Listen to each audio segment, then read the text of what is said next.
Good evening, dear friends. Please allow me to mention that this series of workshops are possible through a cultural project developed by the National University of Music in Bucharest, the Center for 19th Century Music Studies, and REVIVART Association. Tonight is most expected evening, because we have among us Professor Maria Takala-Roszczenko from the Faculty of Theology of the University of Eastern Finland. Of course, we have among us also Professor Nicolae Gheorghiță, Vice Rector of International Affairs and Research from the National University of Music in Bucharest. And with no other delay, Professor Gheorghiță, please tell us some words of greeting, of welcome to our guests. Thank you. Okay. Hello, dear friends. Welcome also in this way, online format at the National University of Music in Bucharest. As my colleague, Dr. Cătălin Cenătescu said, my name is Nicolae Gheorghiță. I'm the Vice Rector for Research and International Affairs of the National University of Music here in Bucharest, and Professor of Byzantine Musical Paleography. So for me personally, and not only for me, of course, it's a great honor and joy to introduce Professor Maria Takala-Roszczenko from University of Eastern Finland, and a great friend and noble person, one of the representative scholars in the area of Slavic music paleography. Dr. Maria Takala-Roszczenko is one of the main organizers of the very well-known international congress in Joensuu, one of the most important centers of scholarship and research in this world of Orthodox music, which I have attended many times. Thanks very much, dear Maria.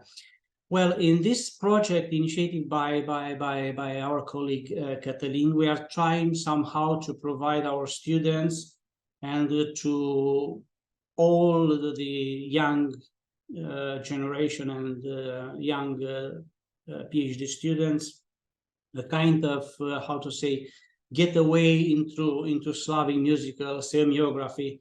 And for sure, Professor Roszczenko is one of the best keen in this aspect. So thank you very much, dear Professor, and you have the floor. Thank you so much. Thank you very much for the invitation, and it's a great pleasure to be with you. I'm greeting you from Joensuu. It is in eastern Finland, very close to the Russian border.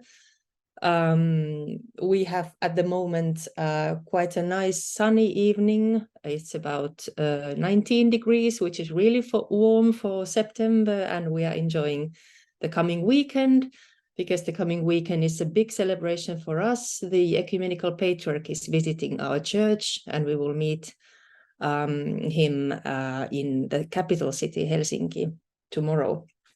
But without further ado, I will continue with my presentation, which is part of the workshop. And I'm really glad to see so many participants here.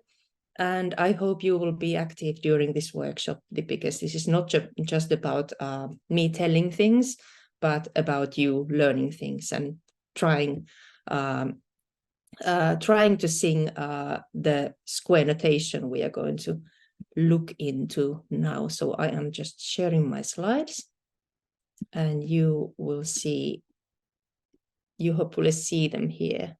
Is everything okay? Yes, okay. So our topic today is Kievan square notation. And as you can see also in the image that I attached to the first slide, you can see linear notation, staff notation, which looks pretty much like regular classical italic round notation, which is used in classical music and in Western music in general. So this is a system quite logical, quite easy to learn. But what we are going to do during these workshops is to get a closer look at the historical documentation. So we are looking at genuine manuscripts from the 17th, 18th centuries, and we are trying to learn to sing from them. So first, I would like to tell a little about myself, because I don't know how well you know me, probably not at all, and that's okay. So I'm assistant professor of church music at the University of Eastern Finland now. Church music in our university means basically Orthodox church music, because the dominant church, the Lutheran, Evangelical Lutheran Church, and their church musicians are trained in another place at the Sibelius Academy of the University of Arts in Helsinki and Kuopio.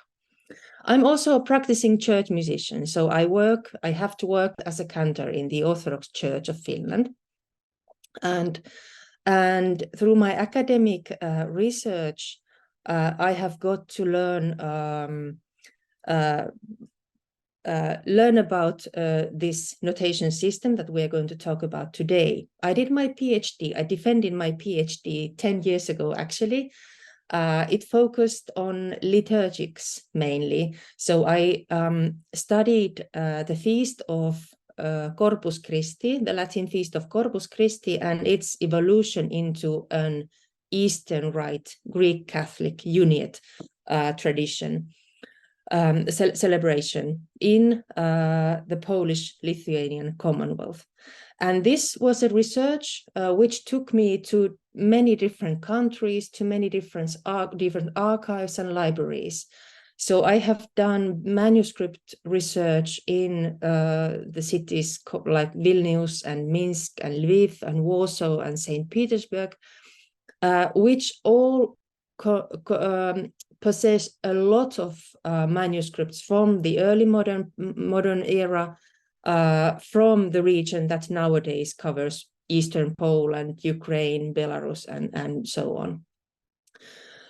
So through my liturgical research, I looked at tens and maybe hundreds of notated manuscripts, and that's how I got to learn this tradition and also the repertory of the Ruthenians, who were the population of the Polish-Lithuanian Commonwealth, confessing the Orthodox faith. So I planned some kind of schedule for our workshops. This is the first one. We are going to look at the basics and to learn just the notational signs and do some rehearsing. But then the next session will be about the origins of the notation, different theories, how it developed. Then we look at the manuscript tradition, mainly at the manuscript called Irmologion, anthology type Irmologion, which was like the predominant source for where this notation was used. Then I thought it would be interesting for you to look at hymns of Balkan origin, which are contained in these manuscripts. And for the last session, for the last workshop, we continue from where we are, and we can, if you have specific wishes or needs, we can also fulfill them, hopefully. So that's it. So about the terminology, I talk about Kievan square notation. It's not like the standard definition of the notation, but there are different kinds of names or terms for this type of writing. Square notation, of course, the name comes from the form, the graphic form of the notes. If you can see here, they look like little boxes placed on and between the lines. The Kievan square notation is also called Kievan staff notation because it's written on stave. It's also called linear notation, as opposed to alinear notation, which means pneumatic notation. But the Kievan square notation is also occasionally called, especially in the Russian terminology, Kievan signs, Kievskoye znamya. Znamya word actually refers to pneum, so like pneumatic notation. So there are some confusing terms used for this notation type, but the main code here is, of course, Kiev. And it's unanimously called Kievan notation, whether you write it as Kiev or Kyiv, as it should be nowadays. And I don't take any political stance on this matter. I use the word or the Kievan form as it is typically used in English way of writing it. Of course, when you call something with a geographical name, it's usually a later designation. People living in this area in the 17th century, they probably didn't call it anything. They didn't locate it anywhere specifically. If you were in Vilnius, for instance, you didn't call it Kievan staff notation because that was your own notation style. So usually these geographical designations are always later addition. So when this notation style, when it was formed in the area of the Polish-Lithuanian Commonwealth, when it was imported outside the borders of the Commonwealth, mainly to Moscow and to the Russian church, then it got the name Kievan. So there's that kind of historical process behind this notation. We will talk about it a little more later. So as I have mentioned, the origin of the notation was in the Polish-Lithuanian Commonwealth. It's a horrible word to say, and probably I'm not sure how familiar you are with the geographical. I mean, it's your neighboring state from Romania. I'm looking from Romania. It's like across the border there. For us Finns, for instance, when I went to school, I never heard about this, that there was this huge country in the middle of Europe, in Central Eastern Europe, for many centuries. We never heard about it. So I'm kind of talking from my own perspective that we need to recognize that there was this major political power in Central Europe, and that's where this notation type also developed. So I use the term Polish-Lithuanian Commonwealth or Poland-Lithuania. I also use the term Ruthenian, which comes from the word Rus, and of course the Latin form Ruthenia, which means the Eastern Slavic, linguistically Eastern Slavic, confessionally or denominationally Orthodox or Greek Catholic unit population of this area. So I'm talking about all the Orthodox and all the units of this Polish-Lithuanian Commonwealth. Nowadays, in English-speaking tradition, Ruthenian often refers to the population of the Carpathians, but I'm talking about a much wider population. Notation evolves in the late 16th century. So we know precisely when the earliest, or from which period the earliest evidence is from. And that's only like the last decades of the 16th century. I will talk next time more about the origins or the enigma behind the notation. Where did it come from? But just to be sure that we know where we are on the map, here is the map of the Polish-Lithuanian Commonwealth, Rzeczpospolita in Polish. And this is a Polish map also. This is, especially if you are looking from a phone, this must be like horribly small, but I will just point out some major cities. Kyiv is here. Yeah. Yes. Sorry. I think there is a problem with the slides. You remained at the first one. Oh no, okay, I have changed the slides. Okay, I will try again. I will share them again. Sorry, we go back. So did you see this one? The schedule? No, we did not. Yeah. But you see it now? Okay. Yes. Yes, okay. Do you see the terminology? Yes. Yes, Oh, we do. yeah, okay, that's good. And then we go to the map. Okay. Thank you for pointing out. It often happens that it gets stuck. So I'm just pointing out the major cities where you can locate them in the contemporary map. So here's Kyiv. Here is where we go. Here, Brest in Belarus. Here is Lublin in Poland. and somewhere here should be also Lviv. Here is Lutsk. And just to see, so the border of contemporary Ukraine, Poland goes like from here, here is Belarus. And of course, we know that here are Lithuania is major part of here, and Russia contemporarily here. So just to give you the picture of the big country. Of course, the Orthodox population was mainly located in the eastern borderlands of this great state. So here are the notation signs that developed in this in the early modern period. I am using notation which is codified for writing it, typing it on computer. So these are the forms of the notes are very precise, a little different from what we will see in the manuscripts. Of course, manuscripts always are different from the codified system. So if we look at the notes, we can start from the middle half note, counting to 2. Looks like this. It's a stem and a little square attached, but it's somehow like almost in the middle of the stem. Above it is a whole note counting to 4, which is 2 dots on top of each other. Above, we should go in this order, actually, is breve or brevis note, like double whole note, which in the manuscripts is often used as a final note. So it doesn't appear in the middle of phrases, but it's just at the end.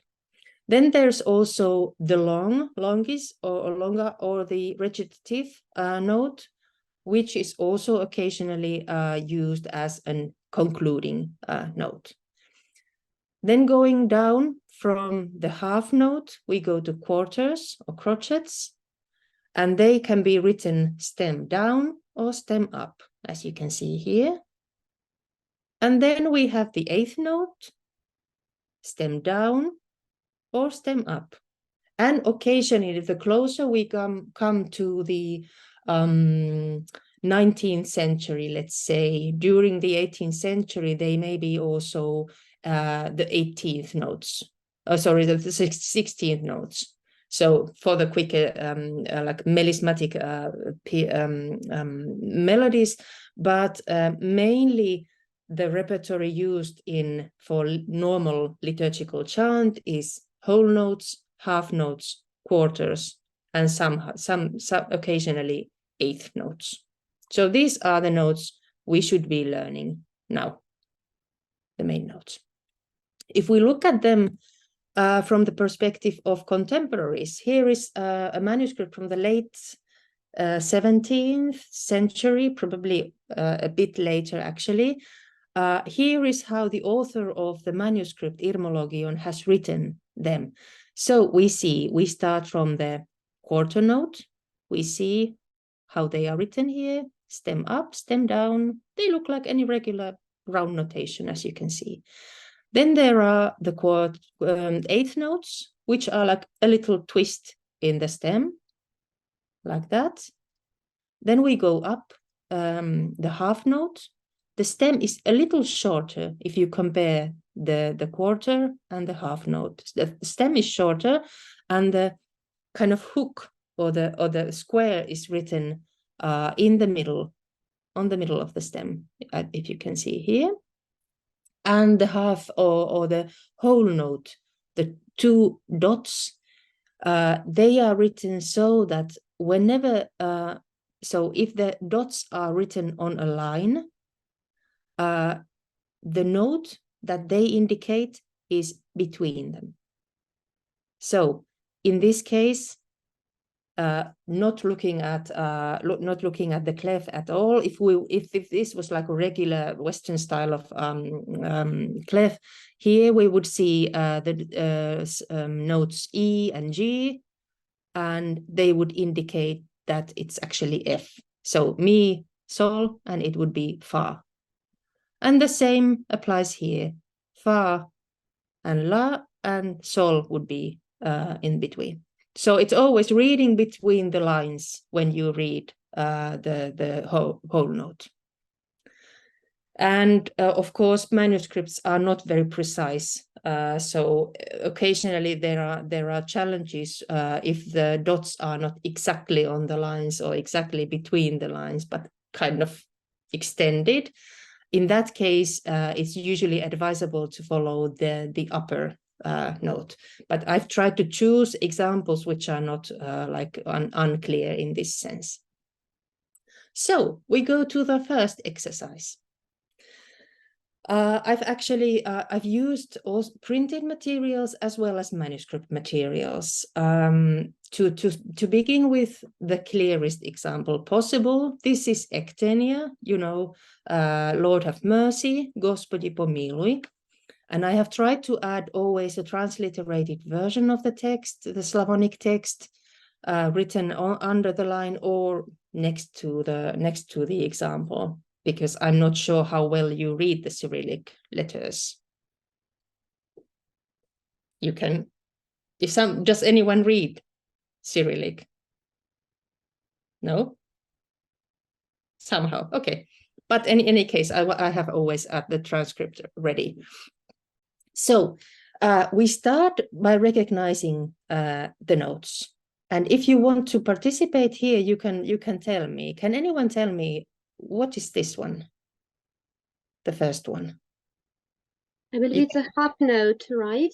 It's a half note, yes. We see that there's a stem and the dot is on the middle. Okay, the next ones, two next ones. Quavers.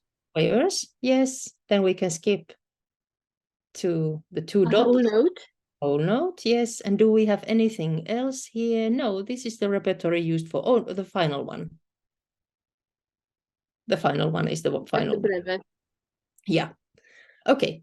So when we start to read, we need to know, of course, which clef we are going to sing in or read the notation in.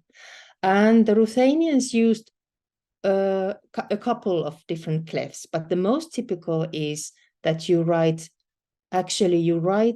here a quaver note to indicate that do or si is here. So this is alto clef. So we can always start, and this is our checking point at every corner.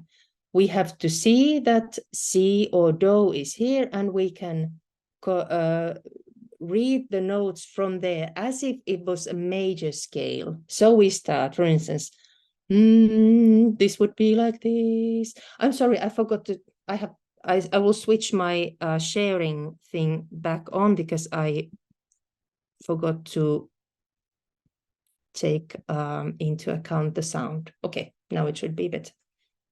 So if this would be do or si, we can always start by da da da da da, for instance, giving us the idea of the tone.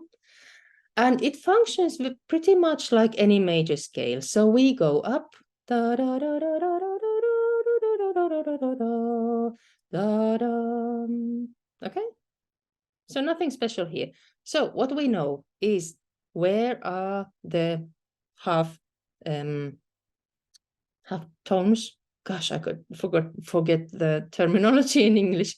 So we have do, re, mi, fa.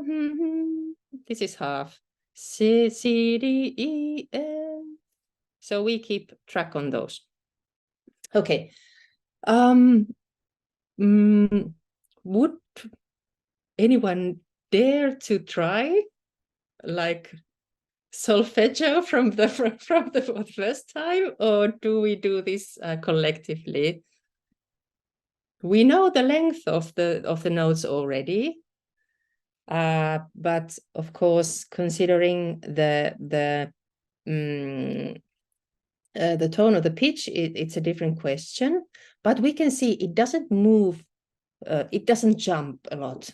It's pretty like even, which is one of the characteristic features of Slavonic chant in general. It doesn't make leaps in that way, but it sticks to like 2 or 3 or 4 notes and it goes around them. And this is actually a shortened kievan chant published in a Russian guide for church singers in 1914. So this is quite based on repertories from the 18th century, but reproduced for the 20th century. Do we have any volunteers here? I don't see everyone's. If you see that somebody is volunteering, please let me know. I would like to. Yes, Oh, yes, okay. thank you. Okay. You'll have to excuse me. I may just pause for a moment to look at my notes here. Yes. To see the length of the notes. Yes.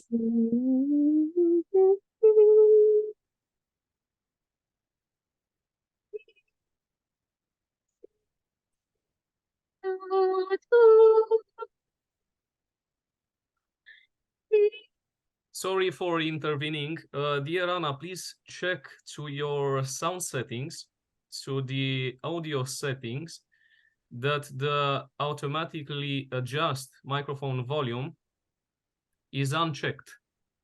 Okay. Because Zoom cuts the pitches of the sound.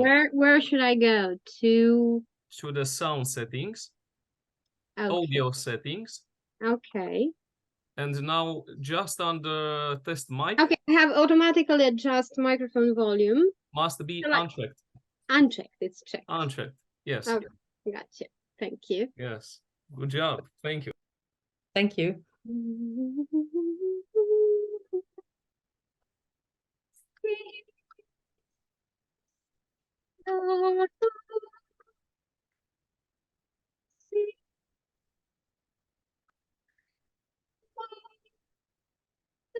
No, sorry. For some reason, it doesn't. The voice doesn't come through very well. Okay. There is some problem. It's a difficulty with the Zoom. I'm so sorry. I will try to sing closer to the microphone. I have a camera and microphone incorporated that are. Yes. Before this, dear Anna, as I believe I understood the matter, the starting point is do, right, Professor Maria? Yes. So here is the do. Oh, whichever pitch you choose. So is you can choose whichever level or pitch you wish to start from. Okay, let's try this one. Do. So it's not C there, it's do. It's do. Okay. Whichever terms we are talking about, are we talking with this do re mi, or or do re mi, whichever you prefer? Well, we work with do re mi. Yeah. Okay. In Romanian. This is so do. This is do. It's not C. Sorry. It's yeah. In that sense. Yes. Okay. So let's try it. It's going to be difficult, but I will try it. Yes, please.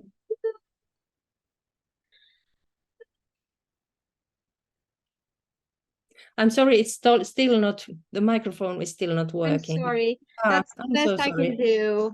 Maybe somebody else will try. I don't know. Would anyone else like to try? Better luck with the microphone? Let me try. Okay, go ahead.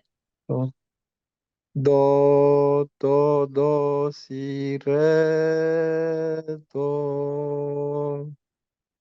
Mi, re, mi, fa, mi, re, do. Mai este. Very good. Very good. Thank you. What about the second line? First, it's key. Do. Yes, this is the key. Mi, and the clef. Do, mi, fa, mi, re, do, si, do. That's actually do, do, continuing on the same level. Very good. Do. Very good. Yes, exactly. So you see, we can try with the words. If you now mute your mics and we sing together so that we don't create a choir of chaos, but we all sing together even so. So we start from there and with the words. Gospodi pomilуj. That's Lord have mercy. Let's do it again. Gospodi pomilуj. And then the second phrase, Lord have mercy, the second time. Господи помилуй. Of course, the notes are not exact, you know. Like when you chant, you don't do that exactly, that you count. Ba, ba, ba, ba, ba, ba, ba, ba, but it is flexible. So that was second, Lord of mercy. And then Тебе, Господи, to thee, O Lord, and Amen, which is understandable to everyone. Тебе, yes? Yes. Тебе, Господи,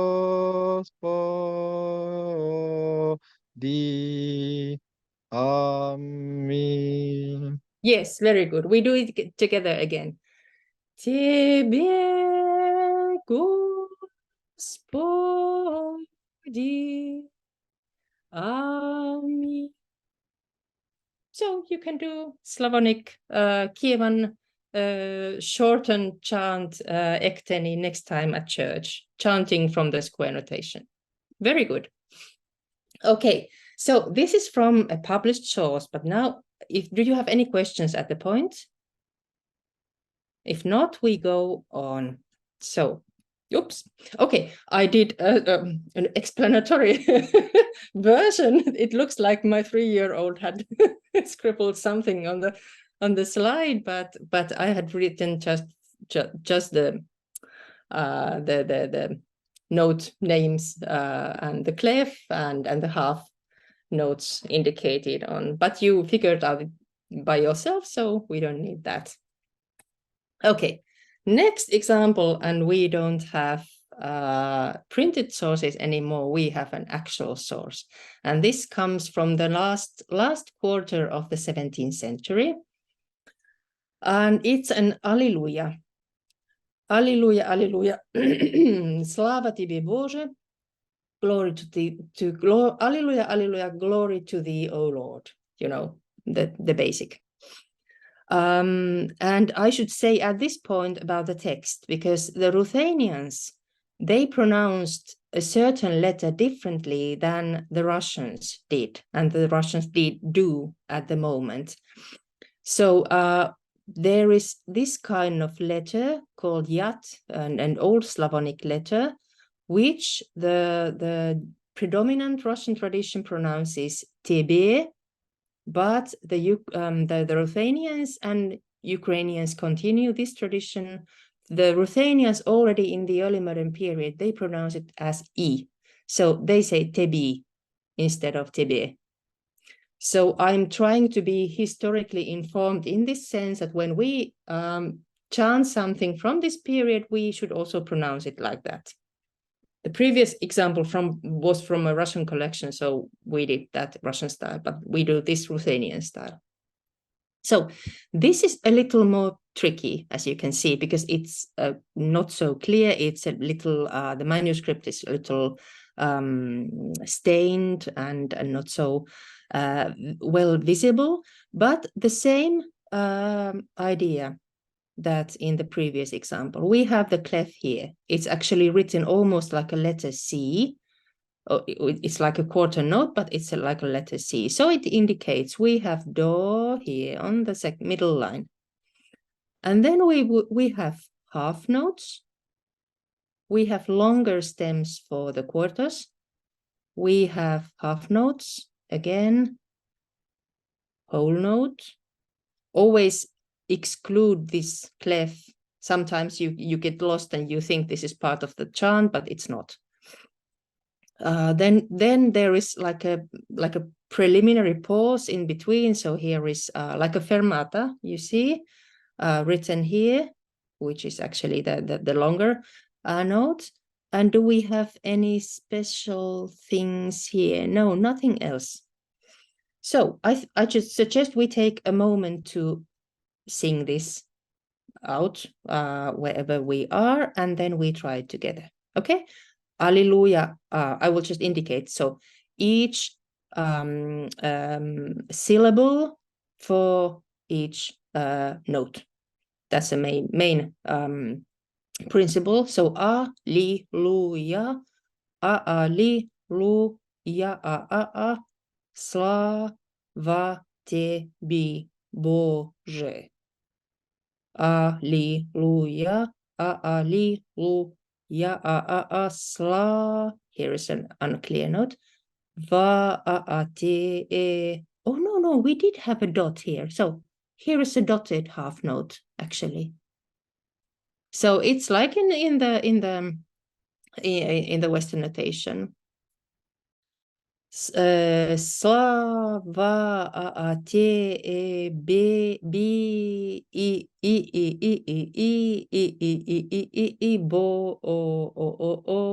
Bože, like that. Okay, we take a moment to sing it. Okay, on your own, and then we continue together.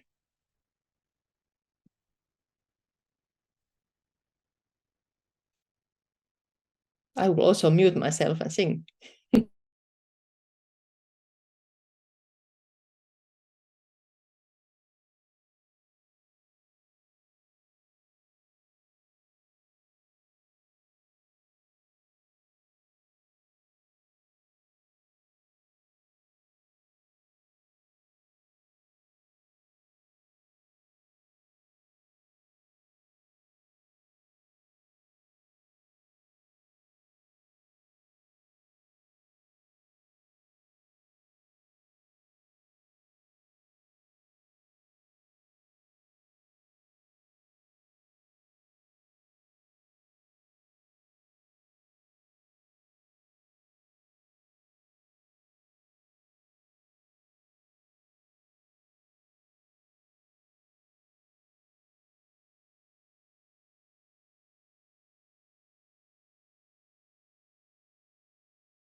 Okay, are we ready? It's a little more tricky, but we can go first Alleluia first, and then we continue.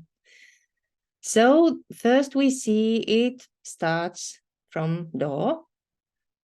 We can think that it's like here, and then what would you say? Do you wish to do it? Any volunteers again?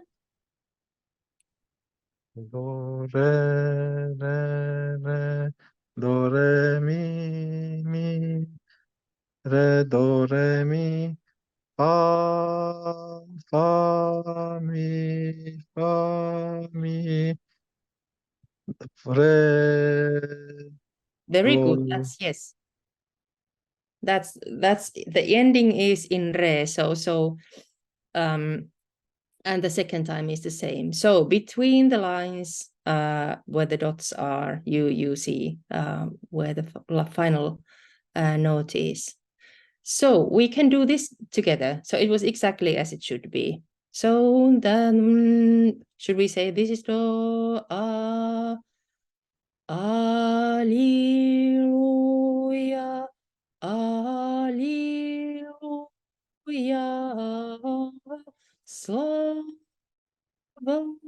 tebi, Bože, would be the first phrase. Okay. Then we have the second phrase is a little more complicated because it has this kind of long, lovely decoration embellishment there. Would anyone like to do that?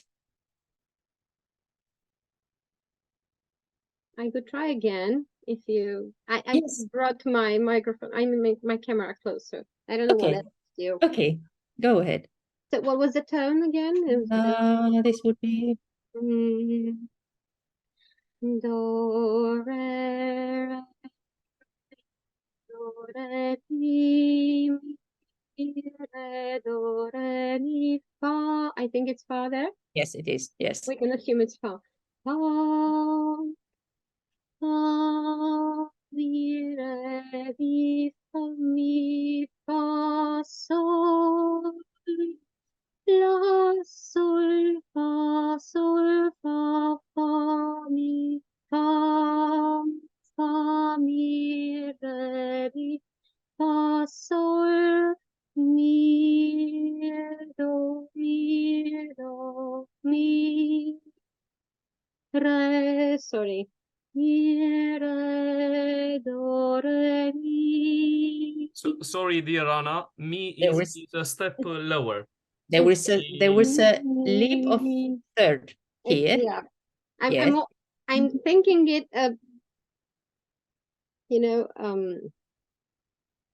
in the upper register. Yes, but this is very, very good, very, very well done. Yeah. But So it's where shall I take it? if you know da da da da da. Re, mi, fa, sol, mi, sol, fa, mi, re, do, re, mi, fa, mi, re. Very good. Thank you. Thank you. Exactly. Did you hear me well now? Yes, we did. Yes, we Okay. did this time. Thank Yes. you. Yes. So the lovely, lovely line of melody goes here. And as you can see, as you can hear, there are notes that follow on the same pitch, which the chanters would probably do on the basis of how, for instance, the Slavic znameny chant is nowadays chanted, that you make some kind of distinction between the notes, that instead of tying these together, for instance, you would do some kind of dum, bum. This is a regular tradition of, for instance, the Old Believers when they chant. So we try together. Do was here, so we do Alleluia, Alleluia, so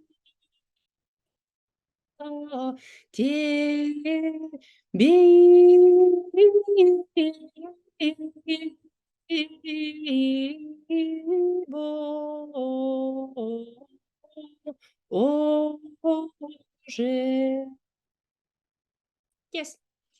And how would we classify this chant? I would suggest that this is like the basic, the original Kievan chant, which was like the main repertory used in these Ruthenian manuscripts. It was like the common chant used, and whenever there were different chant traditions, because the Ruthenians they loved to import music from abroad, especially from the Balkans. They always indicated that this is from Multanski, for instance, from Moldavia, this is from Serbia, this is from Tsarigorod, this is from Constantinople, and so on. So you usually have the indication there, and I will tell more about these when we discuss the manuscript type called the Irmologia. Okay, we go to our final exercise. I think you have been really, really quick in learning. I have a couple of exercises, but I think it's wiser to spend the last 10 minutes on the third example. And I forgot to say that this manuscript is from the National Library of Poland, and the National Library of Poland is really doing a huge service to all of our researchers, because they are opening public domain manuscripts for everyone to see. There's a wonderful website, polona.pl. And we will browse that website in the coming workshops as well. But this is also from, as I said, this is from the last quarter of the 17th century. Okay, And then, oops, we have the final example. And this is, I'm sorry, it looks so small, but I think if you, when we get the idea, we will just sing it through.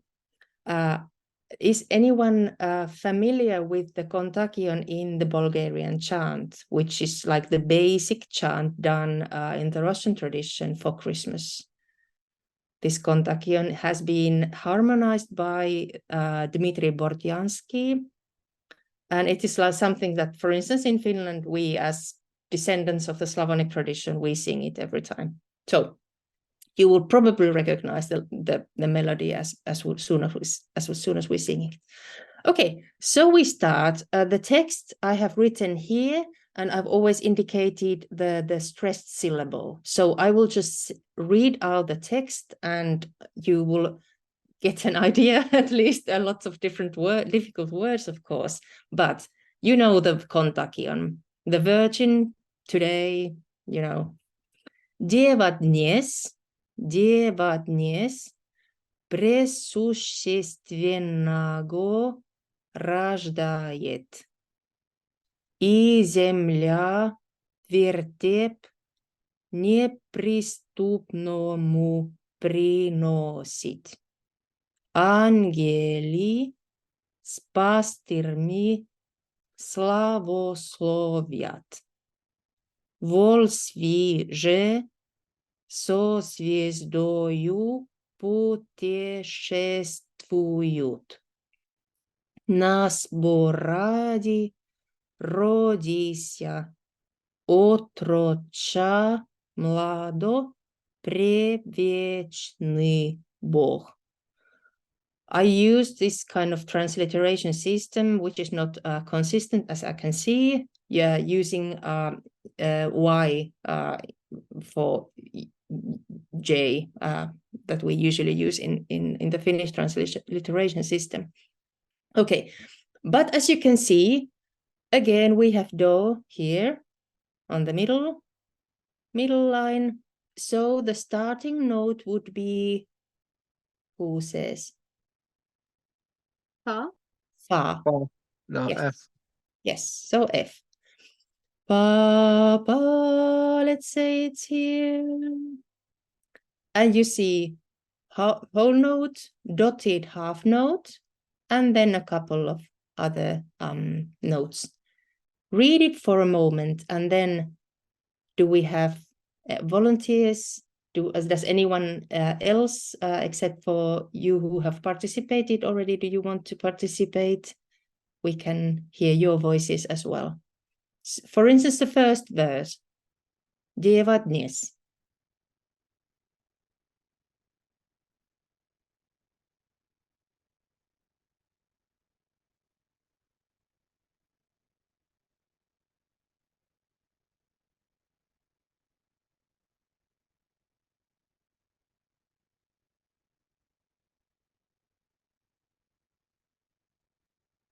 I can try.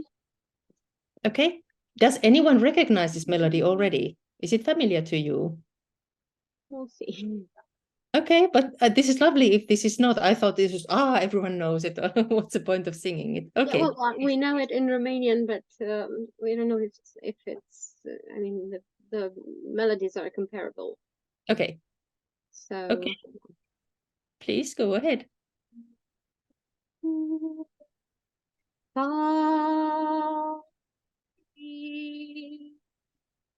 fa, mi, re, do, re, mi, fa.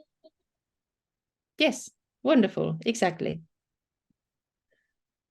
Anyone want to do the second line?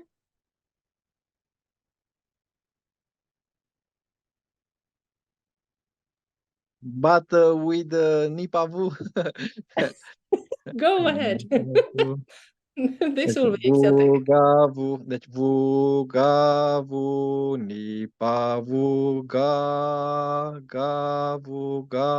pa, vu, gavu, pa, ni, pavu, gavu, ti gavu, gavu ga pavu ga, puni pavu ga, gavu ga pavu. I wonder, this is like the first time it's been done. Bulgarian chant in Slavonic language, Kievan squares, and with Byzantine. This is just wonderful. Thank you very much. Okay, can we do it together? So we will sing from the beginning. It's and let's try to do the words or not to do the words, and we will conclude with this chant in Christmas spirit. So we would this be fun? And so dear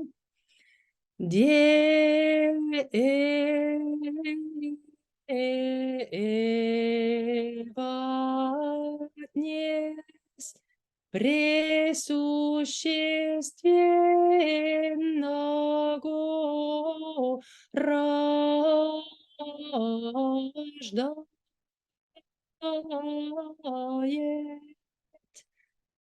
и земля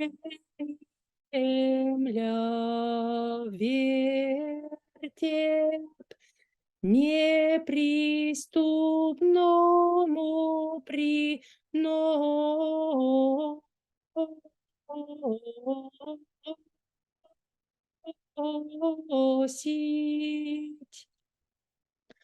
Ангели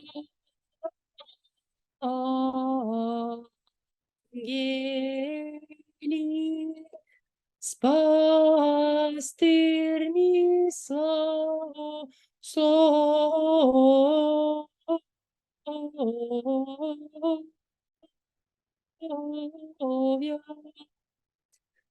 вон свиже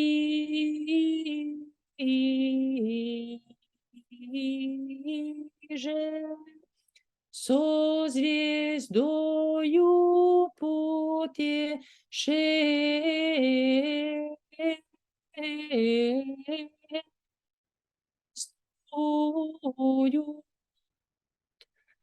Нас Бог родися,